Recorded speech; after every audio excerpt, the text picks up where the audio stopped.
आपके अपने channel pregnancy care 129 में आपको खुशामदीद। मेरा नाम है डॉक्टर ताहिर। आगे बढ़ने से पहले चैनल को सब्सक्राइब जरूर कर लीजिएगा। हम बिस्तरी के दौरान और हम बिस्तरी के बाद 3 बड़ी गलतियां आप करते हैं जिसकी वजह से हमल आसानी से नहीं ठहरता, प्रेगनेंसी कंसीव करने में मुश्किल पेश आती है। और बहुत सारे लोग ये मिस्टेक्स करते हैं, लेकिन बहुत कम लोग ये जानते हैं कि इन गलतियों की वजह से आपको प्रेगनेंसी कंसीव करने में मुश्किल पेश आ जाएगी। तो कौन सी हैं 3 गलतियां, इन्हीं पे बात करते हैं। तो सबसे पहले जो मिस्टेक आप करते हैं, इंटरकोर्स के बाद फ़ौरन से वॉशरूम में जाके विजाइना को वॉश करती हैं अंदर से, या फ़ौरन से अगर नहीं भी करती नेक्स्ट डे या नेक्स्ट मॉर्निंग आप वॉश करती हैं, तो ये एक बहुत बड़ी मिस्टेक है। अगर आपने वॉश करना है तो बाहर से करें, लेकिन विजाइना को अंदर से वॉश करना किसी लिक्विड से, सोप से, इवन के वाटर से, ये चीज़ आपके लिए नुकसानदेह हो सकती है। विजाइना के अंदर इन्फेक्शन हो सकता है, फंगस का, यीस्ट इन्फेक्शन हो सकता है, बैक्टीरियल इन्फेक्शन, बैक्टीरियल वेजिनोसिस हो सकता है। ऑलरेडी अगर आपको विजाइना का इन्फेक्शन है और आप लिक्विड पुश करती हैं अंदर,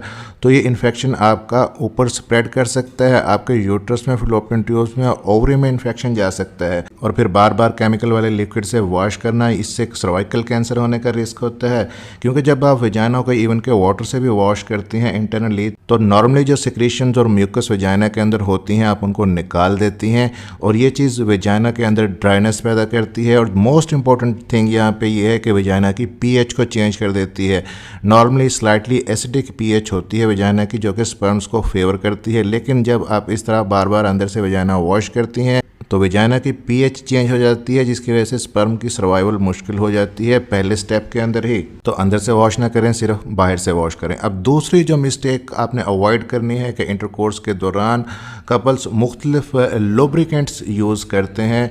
कुछ लोग बेबी ऑयल यूज़ करते हैं, coconut oil, olive oil, petroleum jelly, Vaseline, ये सारे लुब्रिकेंट्स आपको अवॉइड करने हैं अगर आप प्रेगनेंसी कंसीव करने के लिए ट्राई कर रहे हैं, क्योंकि ये लुब्रिकेंट्स भी जो नॉर्मली विजाइना की पीएच होती है 3.8 से लेके 4.5 एसिडिक, इसको डिस्टर्ब कर देते हैं। और जब विजाइना की पीएच डिस्टर्ब होती है तो स्पर्म की सर्वाइवल मुश्किल हो जाती है और प्रेगनेंसी कंसीव करने में मुश्किल पेश आती है।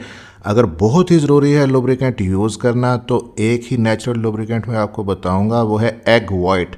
अंडे की सफ़ेदी 100% नेचुरल है और स्पर्म फ्रेंडली है। और इस तरह के लुब्रिकेंट्स ना सिर्फ विजाइना की पीएच को डिस्टर्ब करते हैं बल्कि इरिटेंट होते हैं, विजाइनल इन्फेक्शन भी कर सकते हैं। अब तीसरी मिस्टेक क्या है, जब आप प्रेगनेंसी कंसीव करने के लिए कोशिश कर रही हैं, प्रेगनेंसी नहीं हो रही, ज़रा ध्यान से सुनिएगा कि स्पर्म को एक मीडियम चाहिए होता है तैरने के लिए, स्विम करने के लिए। अगर विजाइना के अंदर ड्राइनेस होगी तो आपका जो मेल पार्टनर है वो विजाइना में इजैकुलेट होगा, लेकिन विजाइना के अंदर ड्राइनेस होने की वजह से स्पर्म तैर नहीं सकेगा, स्विम नहीं कर सकेगा और आगे फैलोपियन ट्यूब तक नहीं पहुंच सकेगा। इसके लिए विजाइना का अंदर से वेट होना ज़रूरी है। नॉर्मली विजाइना के अंदर जो सिक्रीशंस बनती हैं, या फीमेल जब एक्साइट होती है तब जो सिक्रीशंस अंदर बनती हैं, उनका बनना बहुत ज़रूरी होता है। तो उसके लिए बहुत ज़रूरी है कि प्रेगनेंसी कंसीव करने के लिए जब आप कोशिश कर रहे हैं तो इंटरकोर्स के दौरान प्रॉपर पेनिट्रेशन से पहले फोरप्ले बहुत ही इंपॉर्टेंट है।